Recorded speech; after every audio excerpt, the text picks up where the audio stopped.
और इस वक्त की बड़ी खबर आपको बता दें, जम्मू कश्मीर के पुलवामा से आ रही है, जहां पर एनकाउंटर की खबर है। यहां पर काकपोरा इलाके में सुरक्षा बलों और आतंकियों के बीच में फायरिंग हो रही है। सुरक्षा बलों ने एक आतंकी को मार गिराया है। इलाके में अभी भी 2 से 3 आतंकियों के छिपे होने की खबर है। हमारे संवाददाता अशरफ आनी हमारे साथ जुड़ गए हैं। अशरफ, फिलहाल क्या अपडेट पूरी खबर पर?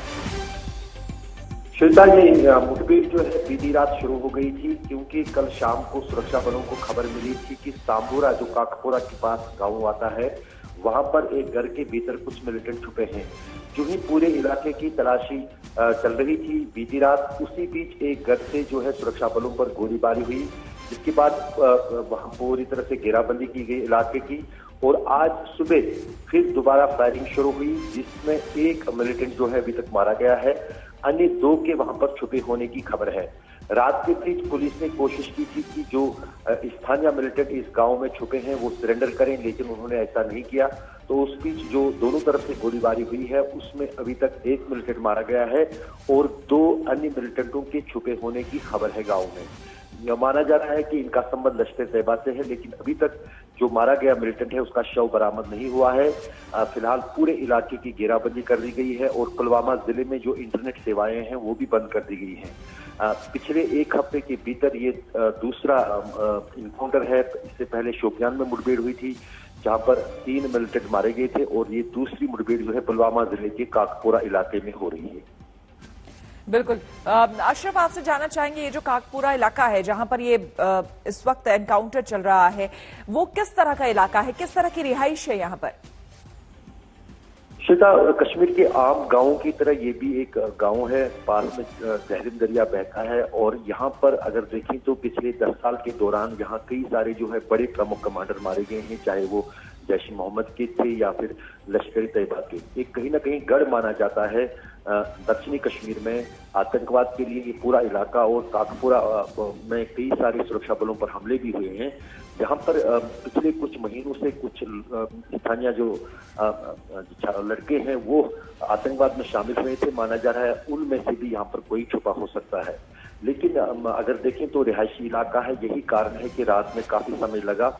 लेकिन आज सुबह जो ही रोशनी पहली निकली गांव में, तो उसके बाद जो है लगातार मुठभेड़ जो है वो चल रही है और अभी तक फिलहाल सुरक्षा बलों ने 1 मिलिटेंट को मारा है। बिल्कुल, बहुत बहुत शुक्रिया आपका तमाम जानकारी के लिए। बंगाल में दूसरे चरण के मतदान से ऐन पहले ममता बनर्जी ने तमाम विपक्षी पार्टियों के नेताओं को चिट्ठी लिखी थी। ममता ने चिट्ठी में लोकतंत्र बचाने के लिए विपक्षी एकजुटता की बात उठाई थी। अब इस चिट्ठी पर सियासत हो रही है। पीएम मोदी कह रहे हैं कि ममता को अपनी हार सामने दिखाई दे रही है, तभी उन्हें मुख्यमंत्री जगन मोहन रेड्डी, एनसीपी के मुखिया शरद पवार, समाजवादी पार्टी के अध्यक्ष अखिलेश यादव, आरजेडी के नेता तेजस्वी यादव, नेशनल कॉन्फ्रेंस के नेता फारूक अब्दुल्ला, पीडीपी की नेता महबूबा मुफ्ती और सीपीआईएम नेता दीपांकर भट्टाचार्य अपनी चिट्ठी में ममता बनर्जी ने केंद्र सरकार के तानाशाही रवैये के खिलाफ एकजुटता का आह्वान किया है। ममता ने दिल्ली में उपराज्यपाल के अधिकारों में बढ़ोतरी वाले बिल का हवाला देते हुए आरोप लगाया कि केंद्र सरकार लोकतंत्र खत्म करने की कोशिश कर रही है। ममता ने अपनी चिट्ठी में केंद्र सरकार पर 7 आरोप लगाए हैं। पहला आरोप, चुनी हुई सरकार के काम में राज्यपाल हस्तक्षेप कर रहे हैं। दूसरा आरोप, जिन राज्यों में चुनाव होते हैं खासतौर पर उनमें सीबीआई और ईडी की रेड करवाई जाती है। तीसरा आरोप, केंद्र सरकार राज्य सरकारों का सरकारी फंड रोकती है। चौथा आरोप, प्लानिंग कमीशन हटाकर नीति आयोग बनाकर राज्यों की शिकायतों का मंच खत्म किया जा रहा है। पांचवा आरोप, चुनी हुई सरकार को गिराने के लिए धन बल का सहारा लिया जा रहा है। छठा आरोप, राष्ट्रीय संपत्ति का धड़ल्ले से निजीकरण हो रहा है। और सातवां आरोप, प्रधानमंत्री के तानाशाही रवैये की वजह से आजाद भारत में केंद्र और राज्य के रिश्ते कभी इतने खराब नहीं थे। ये चिट्ठी जो है ये भाजपा के अलावा सभी दलों के लिए जो है मान्य है कि भाजपा का ना तो प्रजातंत्र में कोई विश्वास है, ना किसी संस्था में कोई विश्वास है। संस्थाओं को सिर्फ दूसरे दलों के नेताओं को ब्लैकमेल करने के लिए, उनको जेल में डालने के लिए, उनकी प्रेस में बदनामी करने के लिए किया जा रहा है। जो चिट्ठी का टाइमिंग है वो वाकई में ही दिलचस्प है। और प्रश्न भी खड़े करता है, पर जो चिट्ठी में लिखा गया है वो सत्य है और वो कोई आज राज का खुलासा नहीं किया ममता बनर्जी ने। ये बात कांग्रेस पार्टी सन 2014 से, जब से सत्ता के लगाम संभाली भाजपा ने, भाजपा का एक लक्ष्य है लोकतंत्र मुक्त भारत। भाजपा लोकतंत्र को डंडा तंत्र में बनाना चाहती है। विपक्ष ने तो ममता बनर्जी की चिट्ठी का स्वागत किया है, लेकिन प्रधानमंत्री नरेंद्र मोदी बता रहे हैं कि ममता बनर्जी को जब हार का डर सताने लगा तब उन्हें विपक्ष के साथी याद आए हैं। जो लोग दीदी की नजर में बाहरी है, टूरिस्ट है, जिन्हें वो कभी मिलने तक का समय नहीं देती थी, अब उनसे समर्थन मांग रही है। साथियों, आप सोचिए, 10 साल मुख्यमंत्री रहते अगर बंगाल की सेवा की होती तो दीदी ये करना पड़ता क्या? ममता बनर्जी ने लोकतंत्र बचाने के नाम पर विपक्ष के अपने साथियों के नाम ये चिट्ठी लिखी है। कमाल की बात यह है कि चिट्ठी पाने वाले नेताओं में कुछ नाम उनके भी हैं जिनकी पार्टी बंगाल में ममता की टीएमसी के खिलाफ चुनाव लड़ रही है। श्वेता सिंह और अनुपम मिश्र के साथ आज तक ब्यूरो। कल पूरे दिन टीएमसी के नेताओं में अजीब सी बेचैनी देखने को मिली। टीएमसी नेताओं ने आरोप लगाया कि उन बूथों पर ईवीएम खराब हुई जहां पर टीएमसी का दबदबा था। यही हाल बांकुड़ा में भी दिखा। बांकुड़ा में तो सायंतिका बनर्जी ने जमकर हंगामा किया।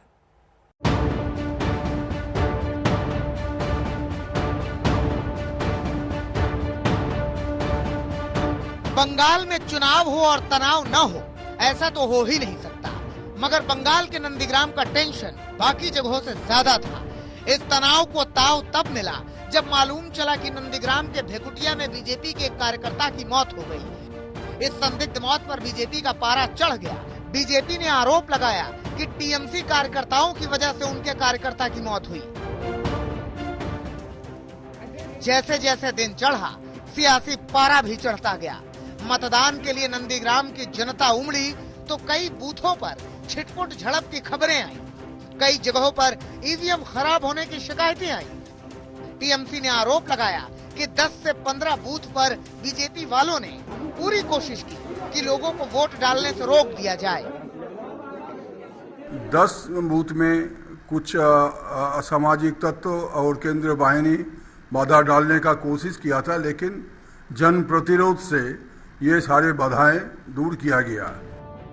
टीएमसी ने आरोप लगाया कि बीजेपी ने पूरी कोशिश की कि टीएमसी के समर्थकों को बूथ तक न पहुंचने दिया जाए, मगर टीएमसी के समर्थकों ने ममता बनर्जी को तीसरी बार मुख्यमंत्री बनाने के लिए बूथ तक पहुंचने का रास्ता निकाल लिया।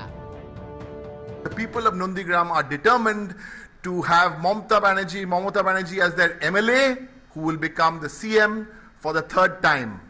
Done. नंदीग्राम के अलावा बांकुड़ा में भी ईवीएम खराब हुई तो टीएमसी की कैंडिडेट सायंतिका बनर्जी भड़क गई। सायंतिका बूथ पर पहुंची तो उनका चेहरा बता रहा था कि वो भयानक नाराज हैं। ভোটিংটা ঠিকমতো করতে দিচ্ছে না, হাত আর কি ঠিক থাকে। আর 186 নম্বর বুথও কিন্তু খারাপ রয়েছিল, সেখানে আমি যাচ্ছি কি করে আমার ইভিএম ভোটারদেরকে ভোট না করতে আমি দেখছি।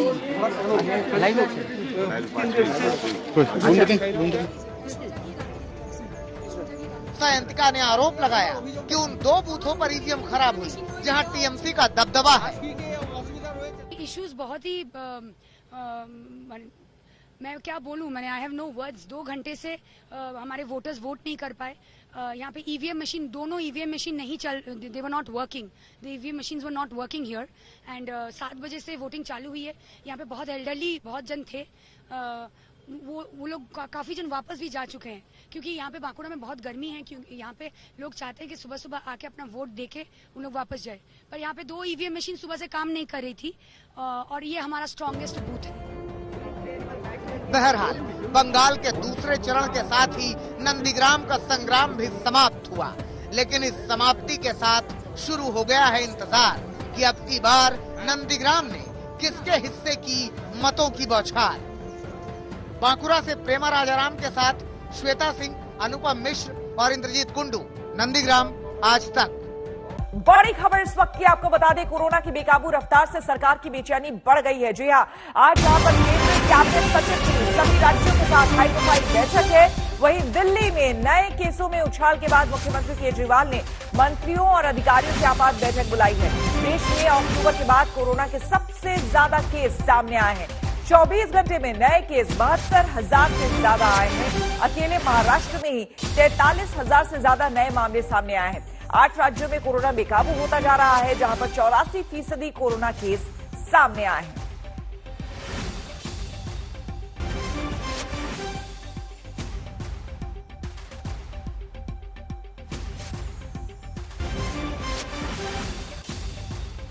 और ये देखिए आंकड़े, पिछले साल की बात करें तो पिछले साल 97,000 सबसे ज्यादा 24 घंटे में जो केसेस सामने आए थे वो 97,000 थे, और इस साल 72,330 केसेस सामने आए हैं। इसी से आप अंदाजा लगा सकते हैं कि कोरोना का ग्राफ कहां जा रहा है।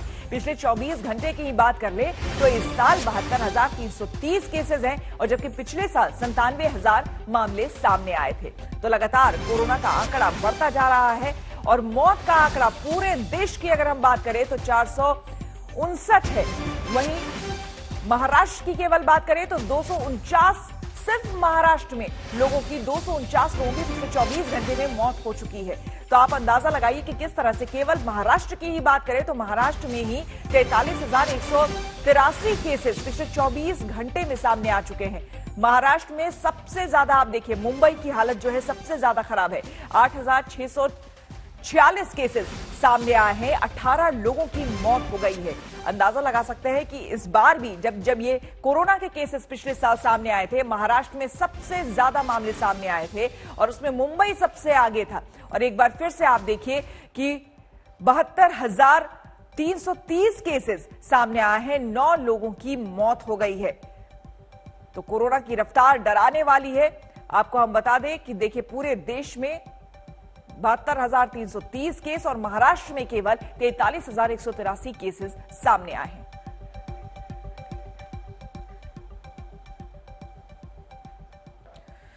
आपको बता दें कि देश में अक्टूबर 2020 के बाद पिछले 24 घंटे में सबसे ज्यादा कोरोना के केस सामने आए हैं, यानी कि स्थिति भयानक है। लेकिन क्या देश कोरोना से बचाव कर रहा है? आज जो हम आपको दिखाएंगे, आप खुद कहेंगे कि भारत में कोरोना कैसे कंट्रोल होगा।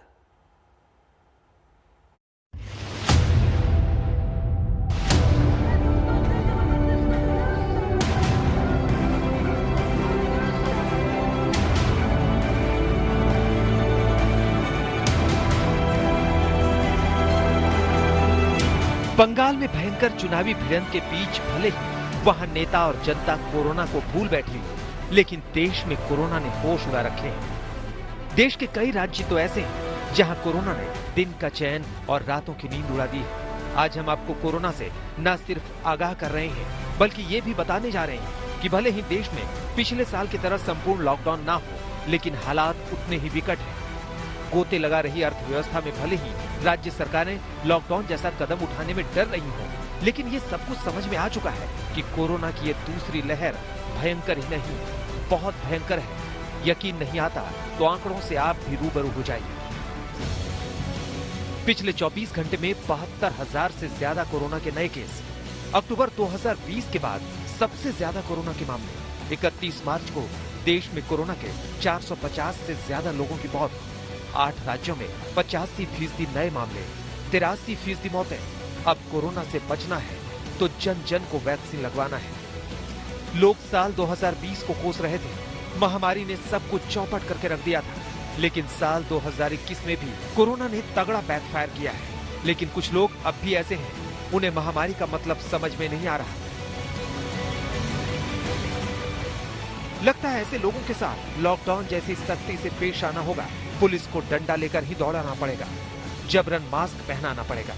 यूपी के सहारनपुर में मास्क को लेकर सख्त एक्शन। पिछले 3 दिनों में 7,000 लोगों के खिलाफ कार्रवाई। सहारनपुर में महामारी एक्ट के तहत मुकदमे भी दर्ज। ये यूपी के सहारनपुर की तस्वीरें हैं। यहाँ कोरोना के केस बढ़े तो पुलिस को डंडा संभालना पड़ा, और बिना मास्क के स्टाइल मारने वालों पर सीधे जुर्माना और मुकदमा ठोकना शुरू कर दिया। सहारनपुर पुलिस ने शहर में चप्पे चप्पे पर चेकिंग अभियान चला रखा है। यूपी के फर्रुखाबाद में कोरोना नियमों की उड़ी धज्जियां। होली मिलन समारोह में न मास्क न सोशल डिस्टेंसिंग। डांस देखने के चक्कर में लोग भूल गए कोरोना के नियम।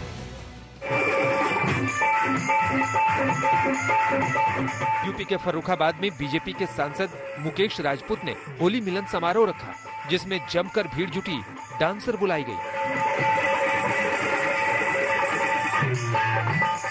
होली मिलन के नाम पर सजी इस महफिल में लोग कोरोना को भूल गए। बीजेपी सांसद मंच से कोरोना गाइडलाइंस का पाठ तो पढ़ाते रहे, वैक्सीन लगवाने की बात करते रहे, लेकिन जब मंच पर ठुमके लग रहे हों तो कैसी सोशल डिस्टेंसिंग, लोगों ने मास्क भी न लगाए।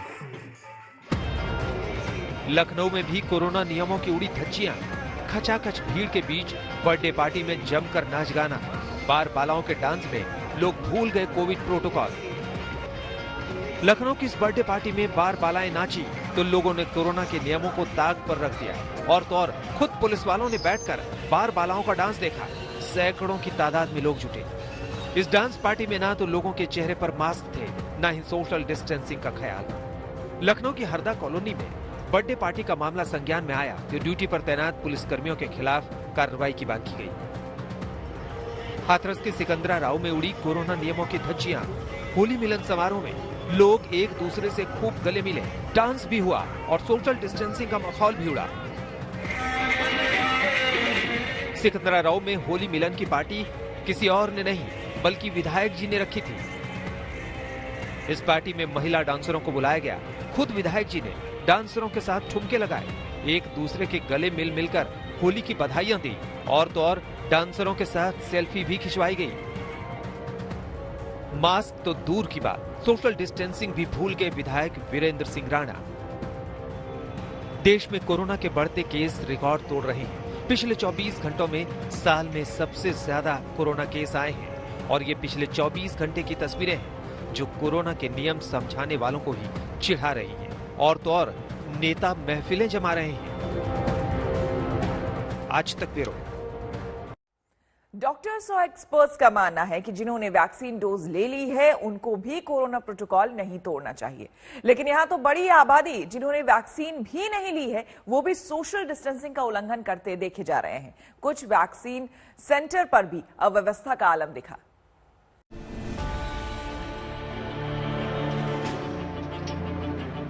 कोरोना के खिलाफ जंग की पहली शर्त है सोशल डिस्टेंसिंग का पालन, लेकिन ये भीड़ लगी एक कोरोना वैक्सीनेशन सेंटर पर।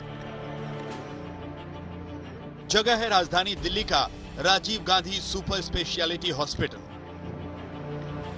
आप बताइए कि पहली डोज या दूसरी डोज लगवाने के लिए आप आए? दूसरी डोज के लिए। रजिस्ट्रेशन कर लिया था? नहीं, सेकंड डोज के लिए रजिस्ट्रेशन नहीं है, पहला ही बताना होता है कि मेरा पहला टीका इस डेट में लग चुका है इस मोबाइल नंबर से। तो ये जानकारी ज्यादातर लोगों को नहीं है। ज्यादातर लोगों को जानकारी नहीं है। 50% 80% आदमी अनपढ़ है, उसे पता ही नहीं है कि रजिस्ट्रेशन कैसे होगा। और यहाँ सेंटर पे कोई व्यवस्था बताने वाला नहीं है कि कौन लोग लाइन में लगे कौन लोग नहीं लगे। सुबह 8 बजे से आके लाइन में लग जाते हैं, कोई किसी को कुछ पता ही नहीं है। सेकेंड डोज लेने के लिए रजिस्टर करना जरूरी नहीं है, आप अपना मोबाइल नंबर बता सकते हैं और सेकेंड डोज ले सकते हैं। जी बताइए। अलग से कोई मतलब सेकेंड डोज वालों के लिए अलग से कोई लाइन नहीं है। ये कह रहे हैं कि सेकेंड डोज वालों को भी फर्स्ट डोज वालों के साथ क्लब कर दिया गया है। आइडियली होना ये चाहिए कि जो सेकेंड डोज लेने के लिए आए हैं उनकी एक सेपरेट लाइन या कुछ बनाई जाए। हालांकि जब आज तक की टीम को इस वैक्सीनेशन सेंटर पर वैक्सीन लगवाने आए तमाम लोग खुद को ही असुविधा गिना रहे थे, तभी उन्हें टोकन देने की भी पहल हुई।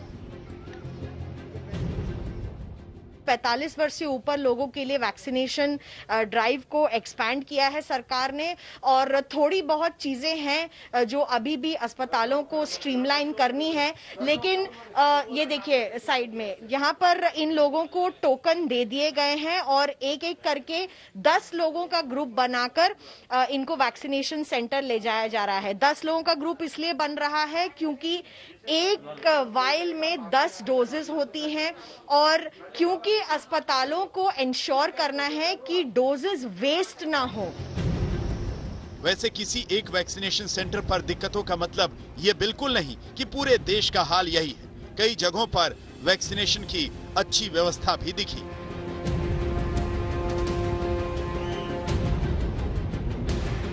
हम मुंबई के बीकेसी वैक्सीनेशन सेंटर पर मौजूद है। मुंबई महाराष्ट्र में कोविड केसेस की सेकेंड वेव है, उसी के साथ साथ वैक्सीनेशन का फेज 3 शुरू हुआ है, यानी कि अगर आप 45 साल से ऊपर की उम्र के हैं तो आप वैक्सीनेशन ले सकते हैं। यहाँ पर हम ऑब्जर्वेशन एरिया में हैं। ये सभी लोग वो लोग हैं जो वैक्सीनेशन ले चुके हैं, वैक्सीनेशन लेने के बाद ऑब्जर्वेशन एरिया में बैठे हैं। तो मुंबई में अगर आप देखें तो वैक्सीनेशन को काफी अच्छा प्रतिसाद मिल रहा है। वैक्सीनेशन अभी जो गवर्नमेंट ने इतनी फैसिलिटी देके रखी हुई है, लेट अस यूज इट।